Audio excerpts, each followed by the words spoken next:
ಮುಗಿಸ್ಲಿಲ್ವಾ? ಅಂದ್ರೆ ನಿಮ್ ಹೀರೋ ಸೋತೋದ್ನಾ? ಸೋತೋದ. ಈಗೇನ್ ಮಾಡ್ತಾನೆ ನಿಮ್ hero? Will he give up?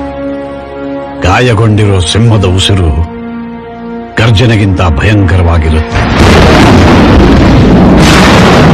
What you mean? Page 128 ಕಷ್ಟಪಟ್ಟು ಒಂದು ಕವಿತೆ ಬರೆದಿದ್ದೀನಿ, ಓದಿ. ಸುಡುವ ಕಿಚ್ಚಿನೆದೆ ಭಯದಿ ಬೆವತ್ತಿರದು, ಕುದಿವ ಉಲ್ಕೆಗಳು ನಭದಲ್ಲಿ ಚದುರಿರದು. ಮಿಕ್ಕಿದ್ದು ಸುಟ್ಟೋಗಿದೆ ಅನ್ಸುತ್ತೆ. ಒಂದ್ ಹೊಡೆದಾಡ್ತಲ್ಲಿ ಯಾರು ಮೊದ್ಲು ಹೊಡೆದ್ರೆ ಅನ್ನೋದು ಲೆಕ್ಕಕ್ಕೆ ಬರಲ್ಲ. ಯಾವನ್ ಮೊದ್ಲು ಕೆಳಗ್ ಬಿದ್ದ ಅನ್ನೋದೇ ಲೆಕ್ಕಕ್ಕೆ ಬರಲ್ಲ. ಯಾವನ್ ನೋಡಿಬೇಕು ಅಂತ ಕರ್ಸಿದಿರೋ ಅವನ್ ನೋಡಿದ್ರೆ ವಾಪಸ್ ಹೋಗಲ್ಲ.